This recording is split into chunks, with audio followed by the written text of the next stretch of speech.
Hello and welcome to Hashtag J News for the 18th of April 2015. I'm Kibati and today we're covering a couple of new, fairly recent announcements in the past month at least. First one being over Star Ocean 5, Integrity and Faithlessness. Uh, this is being released in currently in Japan on the PS3 and PS4. No real announcement as yet of a Western release, as far as I can tell. But it's one of those games that does seem like it will come over here. Um, yeah, they have said there are a few things they've said throughout this entire game and what they're trying to do with it. Since it's been a while since they've actually done a Star Ocean game.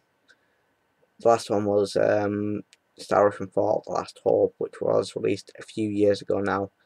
Um, well, not as long ago as it was originally made, because, well, there was the international version, which, yeah, that was about it, and that was about 5 or so years ago, was it? I think that was it. I didn't look into it, but yeah, they have some aims at what they're trying to do with the game. Um, they are trying to develop both PS3 and PS4 versions together, which doesn't sound that unusual, really, and it shouldn't be too big of a surprise.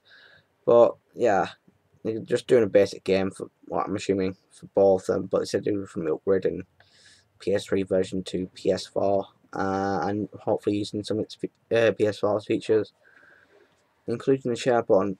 What they're going to do with the share button, I don't know. It's a little unusual to say such a thing, for at least my opinion. But uh, it's what they're doing with it. So yeah, they've also said that they wanted Star Ocean 5 to be, well, to feel a lot more like Star Ocean 3, trying to go back to what it used to be. Because I don't know much about Star Ocean games, so I don't know what that means, if anything. Um, but they have been setting up things in such a way that they've even set up the logo. They have outright acknowledged that they have deliberately done this. They set up the Star Ocean 5 logo to look like the Star Ocean 3 logo. So, yeah, it's just kind of an unusual thing. They've set up the battle mechanics a similar way to the older titles.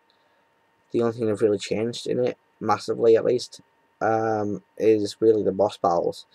They're trying to make the boss battles a bit more, well, I'm assuming, a bit more intensive and taking a lot more effort and whatnot. But it's one of those things. Are they doing that or not? How are they setting up and everything? But yeah. Um, but I would like to think they'd set up more intensive, but they have said that they are aiming it to be not only enjoyable by long-term fans, but also good for newcomers. So we'll see how that affects it.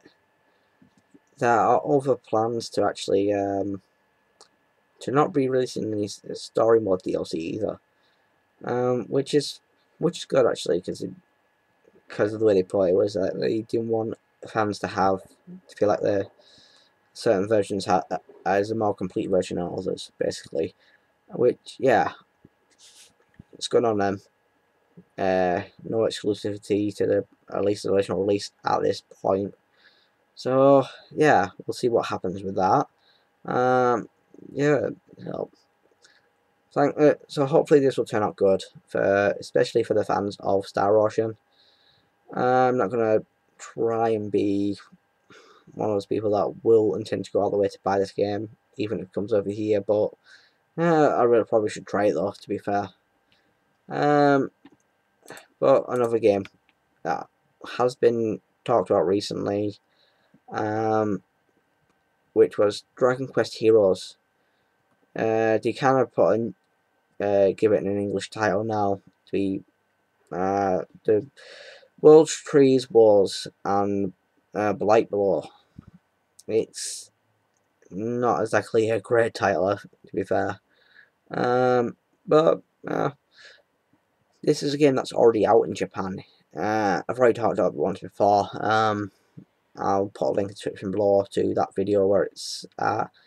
But just in case you basic rundown of some of the stuff on it. It is an action RPG which was developed by Omega Force. It did come out in Japan on the 26th of February this year. Yeah, and it did come out on PS3 and PS4 over there. But they've recently just announced that it will be coming to the West, mainly North America at this present moment. Hopefully that is they are including Europe when you say that. But yeah, be exclusive to PS4. Yeah, which, to be fair, is something I want to be seeing more of, because PS4 needs exclusive to at least take off properly. So hopefully that'll start soon. And this might be one way to get at least a few RPG fans over, I'd imagine. Not exactly the title I would want, but you know, that's just because I like Dragon Quest Jokers, to be fair. And it's really the only one I've really played of those games. Of any Dragon Quest games. But yeah, that's me for the day, and thank you for watching.